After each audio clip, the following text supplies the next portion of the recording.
Soweté avait une rubrique de 2 millions ou 3 millions qui servait à vider les puisards de Damipi. Je ne sais pas combien de fois il va au WC par an ou par mois. Je ne sais pas combien de fois il va au WC par jour. Mais il y avait une rubrique dans les trucs de la Soweté qui ont accordé à Damipi de l'argent pour vider ses puisards chaque mois. Je pense que c'est 2 à 3 millions. Pour vider seulement son puisard. Vous voyez comment les gens ont détruit le pays. Il y a des choses qui se passent au Togo quand on t'en parle.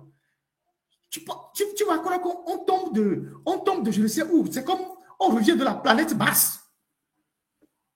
Et pourtant, c'est vrai. C'est vrai. Avant que je ne continue, écoutez ce que Iou lui-même dit. Écoutez.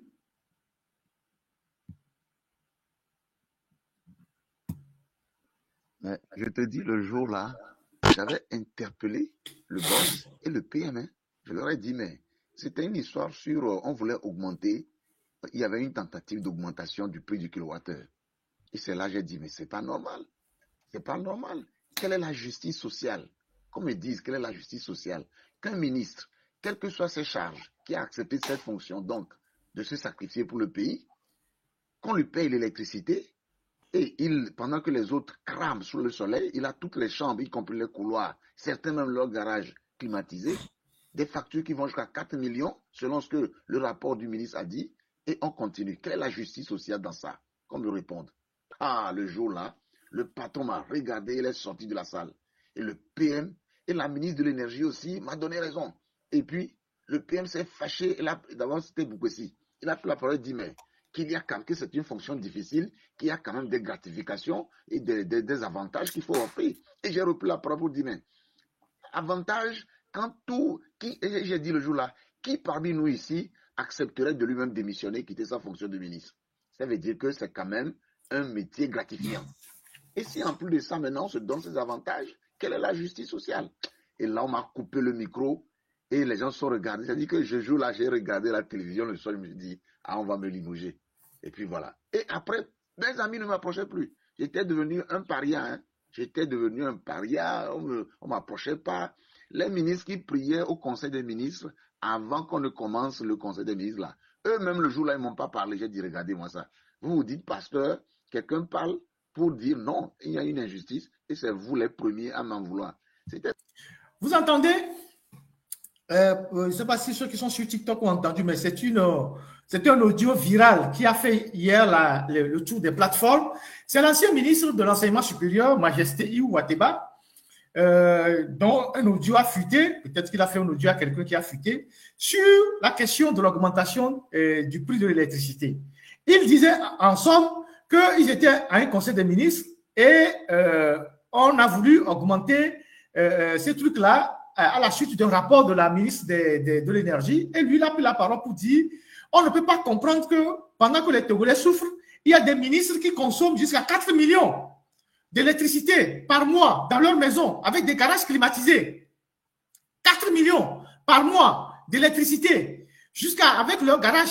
Et quand lui, il s'est opposé à ça, et force est fâché, force est levé, il est sorti de la salle et il y a eu des trucs avec les autres ministres et il n'était pas soutenu par ses collègues. Et il dit ceci, que les ministres pasteurs qui prient pendant les conseils des ministres ou avant les conseils des ministres, alors que lui parlait de justice sociale, ces ministres ne lui adressaient plus la parole, comme si lui était devenu un pestiféré. Qui sont les ministres pasteurs qui prient au conseil des ministres? Vous les connaissez? C'était plus à Gbetome, c'était à Dédé. Et vous vous rappelez que Joël Legapé à son âme, c'est ce que nous avions dit qui nous a coûté la prison. Nous avions dit dans une émission qu'on ne peut pas accepter que des ministres qui se disent des hommes de Dieu, des pasteurs, soient dans un gouvernement où on emprisonne les gens, on tue les gens, on refuse la justice sociale, on ne veut pas accorder des avantages aux gens. Et c'est sur la base de ce que nous avons dit là, quand on a dit que c'est une diffamation, on nous a arrêtés, on nous a emprisonnés, et un ministre est décédé, et un de nos collègues est décédé. Vous vous rappelez? Vous voyez que c'est un de leurs anciens collègues qui dit que ces gens-là, ils sont mauvais. Que quand ils sont au Conseil des ministres, quand on veut décider pour le bien du peuple, alors qu'ils sont des pasteurs, ils s'opposent à ça. C'est un de leurs collègues qui dit ça. Et c'est ce que nous avions dit. Et on nous a envoyés en prison. Vous voyez, aujourd'hui, tous les bandits de grand chemin, vous connaissez les films de la mafia, non? La mafia sicilienne, la mafia sud-américaine. Vous savez que les plus grands responsables de la mafia, là, ce sont de grands chrétiens. Les Pablo Escobar, tout ça, c'est des gens, c'était des grands chrétiens. Donc, Dieu, les gens se servent de Dieu pour faire des bêtises. Donc, ces gens-là, c'est des bandits. Ce ne sont pas des pasteurs. C'est des bandits. C'est-à-dire, c'est des gens qui utilisent Dieu. Parce qu'ils savent que Dieu ne frappe pas tout de suite. Qui utilisent Dieu pour endormir les gens. Comme ils sont en train de faire aujourd'hui, actuellement, on parle. Ils sont à Tchévi là-bas en train de prier. Ils ne prient jamais pour qu'il y ait des bonnes choses dans le pays. Ils prient pour des dirigeants voyous. Parce qu'eux-mêmes, ils sont des voyous. Donc, pendant qu'il faut endormir, ils sont en train de ramasser l'argent. Parce qu'il y a un groupe d'individus qui sont des pasteurs, qui prient chaque jeudi à la présidence. Et vous en connaissez certains, à part les ministres là, les ministres pasteurs là. Vous connaissez certains, ils sont à Lomé là-bas, ils ont des gardes-corps. Vous voyez des pasteurs qui se promènent à Lomé avec des gardes-corps. Ils ne sont pas une autorité, ils n'ont aucun rang dans la société, mais ils ont des gardes-corps. Ils se promènent avec des gardes-corps. Et quand ils viennent, ils vous parlent de Dieu. Pendant ce temps, ils sont en train de voler l'argent du pays. Ils sont dans des combinaisons avec les dirigeants. Ils sont dans des méthodes de voyous. Et quand eux, ils sont malades, ils viennent en Europe pour se soigner. Mais quand vous êtes malade, on vous dit d'aller chez le pasteur, il va vous soigner. Mais quand le pasteur lui-même, il tombe malade, il vient en Europe pour se soigner. Et ces gens-là, c'est eux qui manipulent aujourd'hui les Togolais. C'est eux qui exploitent la misère des Togolais. Vous les voyez à Lomé, vous ne vous posez pas la question de savoir pourquoi ces pasteurs-là ont des garde-corps et ils se promènent dans le pays. Au Togo, là, tu es qui pour avoir des garde-corps? Ce sont ces gens-là qui prient à la présidence. Mais ils ne prient pas pour que Fort libère les prisonniers. Comme les Afesio, comme les jeunes de Tigre Révolution qui sont en train de mourir en prison, comme les Pacha Gassibé, comme les Charles Ajoumaro, comme tous ceux qu'on a envoyés en prison alors qu'ils ne doivent pas être en prison. Ces pasteurs ne prient pas pour que Fort libère les prisonniers. Ces pasteurs ne prient pas pour qu'on augmente le salaire des Togolais. Ces pasteurs ne prient pas pour qu'on augmente le SMIG. Ces pasteurs ne prient pas pour qu'on diminue le prix de l'électricité. Mais ils prient à la présidence pour la bonne santé de Fort. Fort qui nous prive d'électricité, qui nous prive de tout. Mais ils vont prier pour lui parce qu'ils ont leur part. Donc, les Togolais doivent changer de mentalité.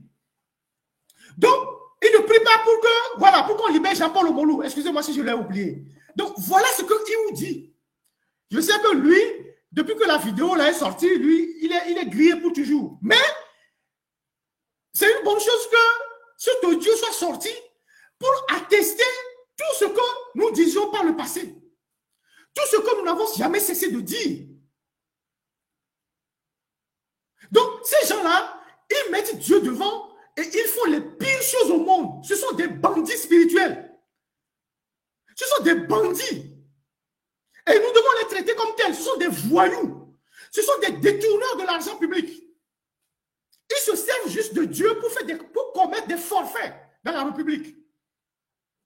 Donc, voilà ce que Iou dit. Voilà ce qu'il dit. Vous imaginez? Et donc, ce n'est pas fini. On a parlé